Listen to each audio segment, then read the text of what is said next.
घरी पंजाचा फोटो नाही, येणाऱ्या चौथ्या पिढीत आपलाही नामोनिशाण राहणार नाही. पण चौकात चौकात महापुरुषांचे लखलखते पुतळे आपल्याला उभे दिसतात. त्यांचं नाव आहे महात्मा फुले डॉक्टर बाबासाहेब आंबेडकर शिवराय. का हे अहो, लोकांसाठी काहीतरी करावं लागेल, नाहीतर मैच गाडीत मैच माडीत, मायाच बायकोची गोल गोल साडी.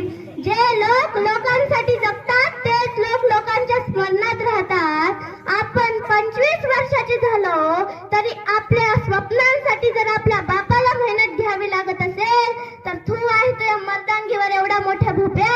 जिथं लात मारली तिथं पाणी काढायची हिम्मत 25 वर्षाच्या तरुणाईत असलीच पाहिजे दादा. चपला विक, टपरी लाव, पेट्रोल पंपावर कामाला जाय, जे होईल ते कर, पण आपल्या आई वडिलांना सुखात जगू दे. आणि हे तरुण म्हणून आपलं काम आहे. आणि खास करून